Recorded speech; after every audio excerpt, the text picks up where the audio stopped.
तो दोस्तों, कैसे हैं आप? अगर आपने हमारे चैनल को सब्सक्राइब नहीं किया है तो कृपया उसको सब्सक्राइब कर लें। चलिए आज की स्टोरी की शुरुआत करते हैं। कहानी का नाम है लालची बहू। एक बार की बात है, एक शहर में एक परिवार रहता था जिसमें एक लड़का और उसके माँ बाप थे। वह बहुत अमीर तो नहीं थे, लेकिन उनमें प्यार बहुत था। कुछ दिनों के बाद उस लड़के की शादी हो गई। उसकी शादी सलोनी नाम की लड़की से हुई। वह बहुत लालची थी। वह अपने पति को किटी पार्टी में जाने के लिए बार बार नए कपड़े और गहने लाने को बोलती थी।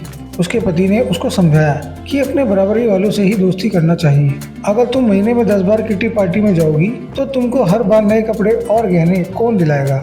लेकिन वह अपने पति से ही झगड़ा करना शुरू कर देती थी और बोलती थी कि अगर मैं नए कपड़े गहने पहनकर नहीं जाऊंगी तो मेरी सहेलियां मेरा मजाक उड़ाएंगी। तुम ज़्यादा कमाने की तो सोचते नहीं, बल्कि मुझे ही रोकते रहते हो। इसके बाद वह अपनी सास के पास गई और बोली, माँ जी, आप मुझे अपने गहने दे दीजिए, मुझे किट्टी पार्टी में पहनकर जाना है।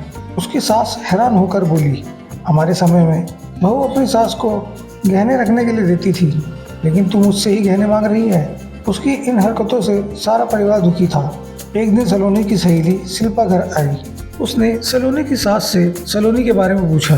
उन्होंने बताया कि सलोनी पार्टी में गई है। शिल्पा ने सलोनी की सास से पूछा, आप इतनी दुखी क्यों हैं? तब उन्होंने सारी बात बताई कि सलोनी किस तरह बार बार नए गहने और कपड़ों की डिमांड करती है और सारे पैसे इन पर ही खर्च कर देती है। वह शिल्पा से पूछती है कि ज़्यादा ज़रूरी क्या है, रोटी या ये दिखावा? शिल्पा ने कहा कि ज़रूरी तो रोटी ही है, लेकिन सलोनी को यह बात समझानी होगी। सलोनी की सास ने पूछा, वह कैसे? इसके बाद शिल्पा ने कहा, देखते जाइए। शिल्पा ने अपने जितने भी गहने और नए कपड़े थे सब लाकर सलोनी के घर पर रख दिया और उनका सारा राशन और फर्नीचर लेकर अपने घर चली गई। जब सलोनी घर आई तो अपने अलमारी में नए गहने और कपड़े देखकर बहुत खुश हुई।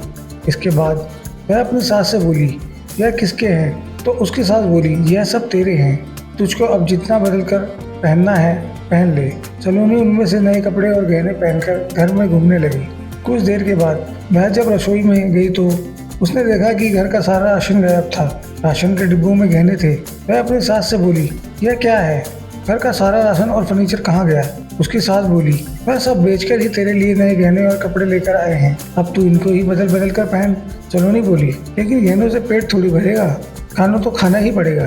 तभी सलोनी की सहेली शिल्पा भी आ गई। उसने कहा, जब पहले तुम्हारी सास ने तुमको समझाया इसलिए हमने यह सब किया।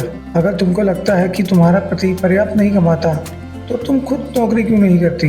तुमको इन फालतू के दिखावे से बचकर अपने घर पर ध्यान देना चाहिए। अब सलोनी को अपनी गलती का एहसास हो चुका था। तो दोस्तों, इस स्टोरी से हमें यह सबक मिलता है कि हमें फिजूल खर्ची से बचकर जरूरी चीज़ों पर ध्यान देना चाहिए।